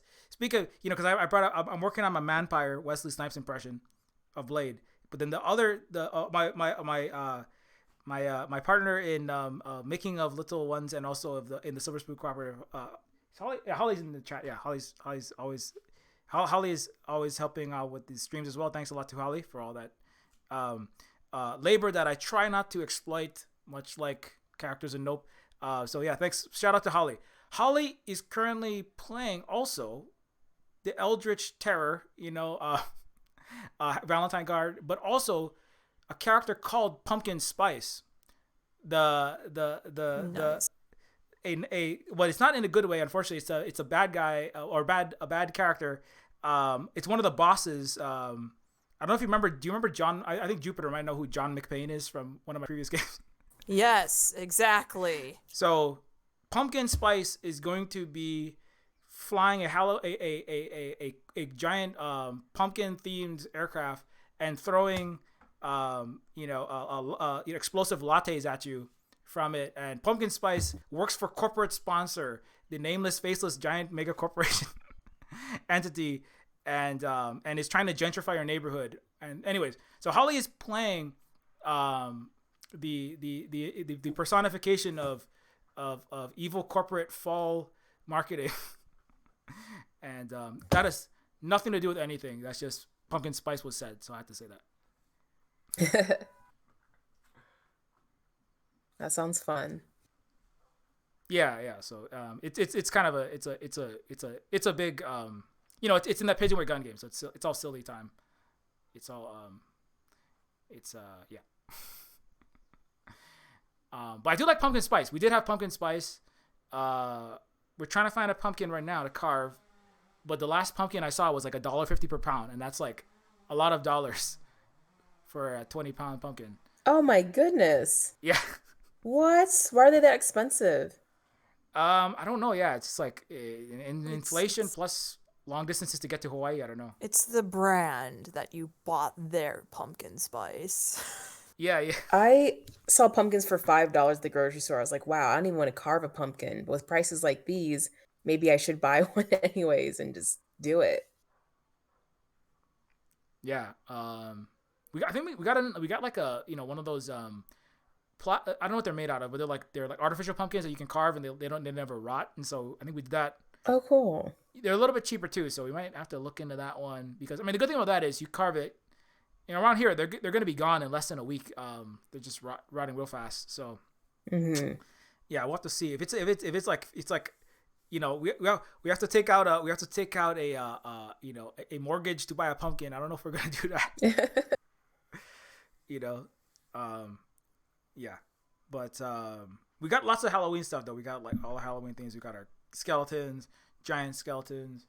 The kids are like running around with trying to figure out which Halloween costume to be. They were asking me last year. They're asking me to make one of the xenomorph aliens costume, and I'm like, I am not that skilled at costume making because that's complicated. But one of these days, I'm gonna have so many used vacuum cleaners that I'm gonna have enough to make all those black tubes, with the like ribs that look like skeletal spines and stuff. Anyways, yeah. One broken vacuum at a time. Exactly. What are you gonna be for Halloween?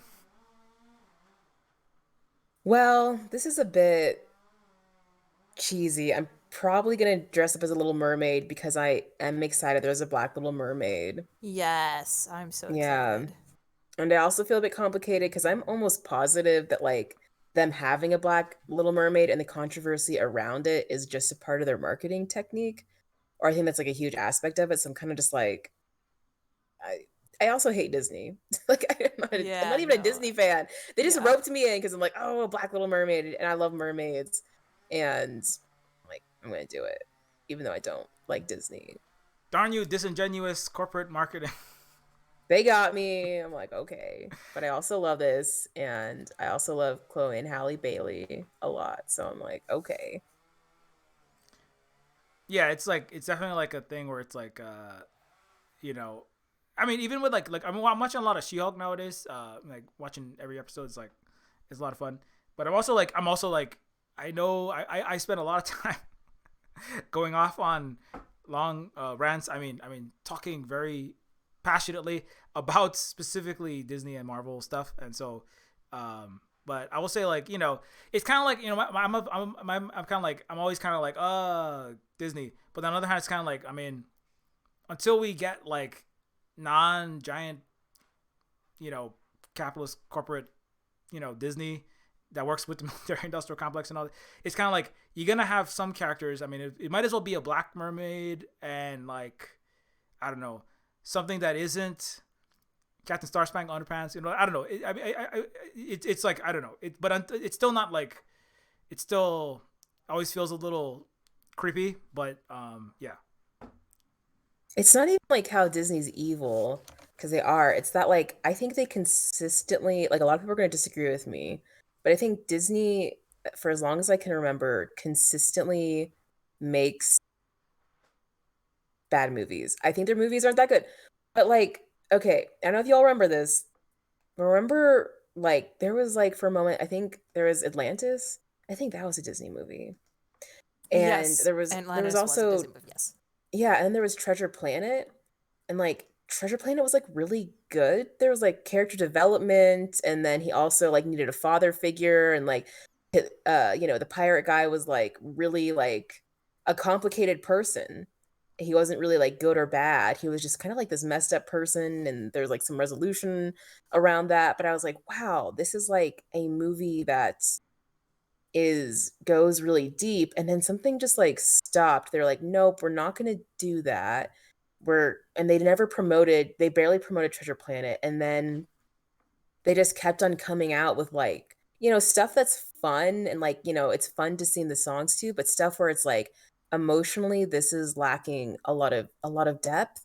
And then Pixar came out with a bunch of stuff that was like really good, that like makes people cry, and then Disney bought up Pixar and they made Pixar worse. And that's why I hate Disney, because Mm. they like, yeah, I don't know. I passionately hate Disney just for their like writing, and then they come out with these like awful remakes, which, yeah, I am gonna dress up as one of the characters from a remake. But like the remakes aren't that good, and they just can consistently like make work that's like not that great. Like when I was a kid, like Avatar Last Airbender like changed my life. And that was a kid show. And that was like something that still I can watch to this day and be like, damn. And when has Disney like made something on that level? Maybe never even. It's just like, I don't know, kids need good art too. And Disney just like is like a multi-billion dollar company that just consistently makes, obviously it's subjective, but like makes art that I look back as a kid, and as a kid I was like, I hate this, and I wish that we didn't just have a bunch of Disney VHSs that I'm trapped to watch. Anyways, blah blah blah blah blah. I hate Disney. I don't remember why I got on that rant. Oh, let's go off about Disney, but I I mean, should probably separate Marvel. Oh yeah, go ahead though. I was gonna say yes. Disney sucks. Fuck Disney. We can all agree. Yeah, like,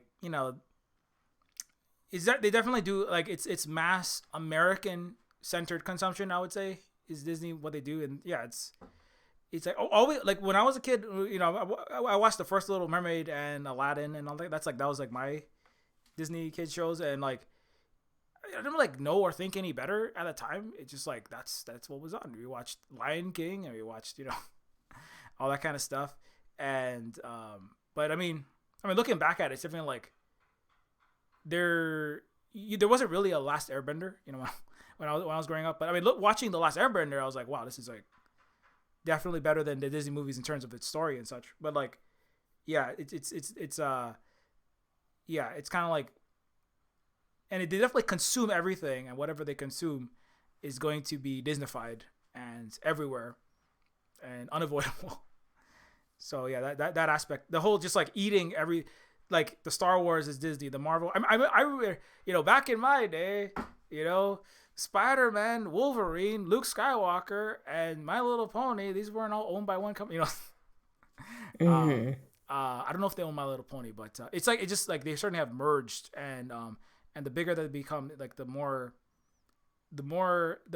Disney they have gotten, I think. And not to say that the movies were so awesome back then. They were the movies, Yeah. Mm-hmm. Yeah. Yeah, I just feel like with Disney, like you can't, like there's that quote where it's like if your art's for everyone, then it's for no one. Like I feel like when I watch Disney movies, like I get like I just feel like it's a watered down version of what they could be. But also, people love Disney, and I don't want anyone to feel bad if they do like it, because why people like things is totally like, that's like your own relationship to it, and there's like nothing wrong with your relationship to things. It's just like, I just feel like the way that like everything's so focused on Disney, and uh in a way where it's like you can't escape it. That's like the resentment I have of like growing up with it. Um The people who have Disney Anyways, yeah. House. Also, this is Oh, go ahead. huh? Oh no, I was gonna say like Holly's often like talking to people about like there are people whose entire personality is I have Disney stuff all over my house. Like It's the Disneyland adults. Yeah, I have friends like that too. They love Disney. I'm like, I hate Disney, and they're like, I don't understand why. And I'm like, okay, but what were we gonna yeah, say? I don't know. Oh, I wasn't gonna say anything. Were you gonna say anything, Jupiter? Nope, I'm good. Okay. Hope Oh, one y'all's thing I've been costumes wanting. go well. Oh yeah. Oh, sorry. What No, did no, you no. say? No, I just said I hope everyone's costume plans go really well. Oh, thank you. Yeah, we should all post pictures of our costumes when we end up wearing them. Yes, that'd be great. Yeah, one thing I was gonna say is, sorry if I wasn't that much fun to talk with on this panel, because sometimes when I watch something, I'm like still thinking about what it means, and then like I feel like this panel I was like really absorbing what everyone was saying because I wanted to like figure out how to thread certain themes together. Mm. And I feel like I'm not as interesting on a panel because I'm just kind of like absorbing information. Like I think I do that a lot on panels. Like I think I'm like there to talk, but then I just end up kind of like listening to what everyone says and hearing what they think and trying to synthesize that. I thought you So did a really good job of like making the opening comments and starting the panel, though. Your whole talk about like it's all connected somehow, and I guess we all started there and be like, okay, let's see let's see if we can figure out a way to connect it. So you helped it. You helped this panel. You helped us give a direction. thanks. Yeah. I also like really appreciated hearing everyone's thoughts because I feel like I have a better understanding of things that I really appreciate. Well, I mean, somebody has to, somebody has to like lead the conversation and then start it off, and we're all at a different place in having watched Nope. Like you just watched it. Both of us, me and Jupiter, watched it a while back, and so, yeah, I think it's worth it. I learned a lot on some panels. I just, some other panels I'll like everybody talk, and I'm gonna absorb everything you're saying, and so like yeah, like everybody doesn't have to talk and listen exactly equally. So yeah, don't feel too bad, and it's always good to see both of you and talk to both of you just generally, even if it's not on the panel, because yeah, big fans. Yeah. And yeah. I mean, like if it comes up, I know it's like I'm sure everybody's like very busy, but if you want to do another event like closer to Halloween where we do show up in costumes, or maybe then I'll have a webcam and I can show off. If you don't, you just show it off. Take a picture and then you don't have to show it all off. But I can do that too. Yeah. I just want to say like that was the best looking panel. I just want to say this. I gotta say this. The all goth POC panels, there have been two of them, were the best. Not just because it's all about looks, but they were the most effort put into and the best looking panels. And not to say there's anything wrong with what you're doing right now, Jupiter. I totally get it. But like they were like the best looking panels I've ever put on, and like I was like all the other panels, like and I'm not throwing shade at Luna, Oi, and EJ. I'm not throwing shade, but like they do a good job. But it was like it felt like I was in the cool goth group, like we're saying about the Stranger Things. I feel like I was in the cool goth group that I haven't been in for 20 plus years, and that it's like when you're like when like the like Blade or the Matrix and they like walk into like a club or something. It's like and it's like playing some sort of like KMFDM or something. Exactly. That was what was playing in my head. Yep. That was us. Like, I'm in this club. I'm having like a glowing green drink right now. I'm really cool in this club. I don't care if it's radioactive. I'm living in the moment. That's right. You only die. Yodo. You only die once. In goth. I'm gonna use that now. Yodo, you only die once. I just made that up. I hope it's not copyrighted because I want to keep saying it. No, I'm putting that in my game, in remembrance for you. there you go, and then it'll be a thing. Yep. That's the thing. See, when you're a creator, this is the other thing. You can make things a thing by putting them inside of your movie or your game. And then you go, of course it's a thing. It's in that game I just made. Haven't you played it? Oh no, you're not that cool. You haven't played my thing. Oh, okay, well, that's okay. Play my thing and get cool. Anyways, no, Yodo, I just said that. But it sounds like something, it should be a thing, I think. Right? Mm-hmm. You only live once. Well, what if you're a vampire? You're already dead. Well, anyway. Or you're only undead once. Although I don't think that flow is quite the same.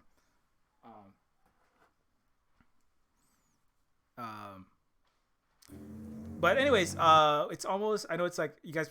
I know you said 2 hours. So yeah. Any final thoughts? I think we covered a lot of. I think we went through much of Nope. But if there's anything else that anybody wanted to cover about that or anything else, Everyone should watch Wendell and Wild. It's coming out on October 21st. In the pictures, and I'm like so down. Yep. No, it's so good. It looks so good. Wendell and Wild. Yeah, I will also be checking that out. If not, just look up Keel and Peele stop motion film, and I'm pretty certain on a Google search it'll be there.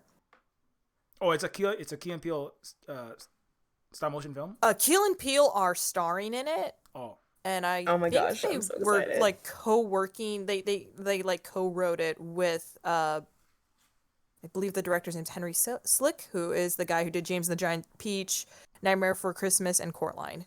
Nice. Yeah. Oh yeah. I always want to eat a peach when I think of James and the Giant Peach. Have a pumpkin spiced peach. Oh my god. I don't know what that would taste like. I don't know if that's any good, but what's up, Red Jersey? That's one of our relatives. But yeah, I definitely want to check that out. If I'm gonna say one more time. And I talked about Blade for like at least 1/4 of the time I've been watch talking. Blade good too. I would say watch Blade.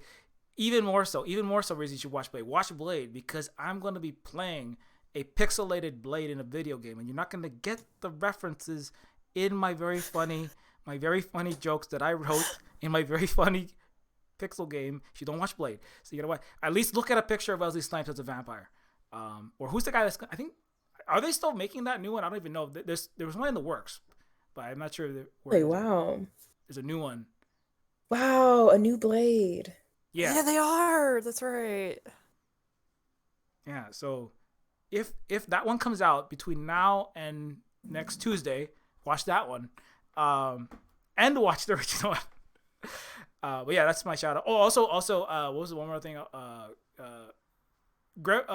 If you want something incredibly silly and not that scary, we just watched Gremlins 2, and that is like unhinged. Not very scary, but it's got little goblin-y things in it. So that's my other recommendation. Actually, I haven't seen Gremlins. I'll have to check it out. It is both a scary movie and a Christmas movie. Oh, and a Christmas. It's one of those. Oh, speaking of Key and Peele, because you brought up Key and Peele, just one more thing about Gremlins 2. There is a Key and Peele sketch called "The Making of Gremlins 2." I don't know if you've seen that, but I've seen that, and I was like, I should see Gremlins because this looks kind of interesting. What they're doing. He's like the Gremlins do. Oh, this picture it basically writes itself, right? And it's like, hold on. You gotta be having the writers' room. You gotta be having a pizza party with pineapple, anchovies, brainy gremlin. A gremlin that's in the shape of a bat flies through a wall, makes a bat signal, lands in the wet concrete, flies up, lands on the building, turns into a gargoyle. It's in the movie. That is literally everything in that Key and Peele sketch is in the movie, and like oh my gosh, 10 times more. There's way more gremlins. I counted how many types of gremlins. There's like 56 different types of gremlin. Those 6: electricity gremlin, lady gremlin, brainy gremlin. I have it all memorized because I watched Key and Peele like on repeat 20 times a day. Lady gremlin, electricity gremlin, vegetable gremlin, bat gremlin, dopey looking gremlin whose job is just to look dumb as fuck the whole movie. And there's like machine gun gremlin, gangster gremlin, musical gremlin. I counted them. There is like I can't believe they fit that much stuff into a movie. It's really amazing stuff. Goodness. It is goofy as hell. It's right up there with Escape from LA and Gremlins are like if I want to feel like I'm not on drugs, but I feel like I'm on drugs. I'm gonna watch one of those too. You know, I never do anything illegal. I just want to make that clear for legal purposes. Anyways, anyways, I'm just being really silly because it's that's what happens. But anyways, thank you guys so much. If anyone you want to say like anything about like anything you're working on or where we can find you guys, as we said, Professor Flowers makes amazing videos and video essays, and I've been in a couple events and interviews, yeah, you should check all of them out. And Jupiter's streaming, right, and also voice acting. No, you know that I started streaming. No, I thought no one would notice. Now everybody dear. knows. Now everybody's gonna watch Jupiter's. Oh no. But anyways, yeah, if you want to add anything else that you're working on. I'm just. Oh yeah, I'm now trying to get a demo finished for Act 1 for a Switch game. But yeah, that's it. Oh yeah, a Switch game. I was gonna say if it was out, I was gonna be that's the perfect Halloween game to play. Right? Well, I've extended the deadline to next year, so I can give a little more wiggle room for error. But I wish, because Ace Week is also this October, so I was just like, oh, perfect timing. Well, at least you can follow Jupiter on all the social media, so that next year you will be prepared for the Ace Switch game. Yes. Yep. Awesome. Yeah. Yeah, Lua, what's your current video? Are you working on a video essay or? Yeah, I have been. I've been stuck in a bit of a rut. As you all probably have noticed, just like with my lack of posting. So I'm like working on stuff, and I'm also like letting go of like needing to be anything, if that makes sense. Just because that gives me a lot of anxiety. So I'm just trying to like kind of heal from stuff and just see where that goes, and not necessarily need to be something at the moment. So yeah. Oh yeah. No pressure. You know, everything's you know, I wish I was as good at making video essays. All I do when it comes to I just turn on cameras and I talk to them, and then I let other people figure out. I love it.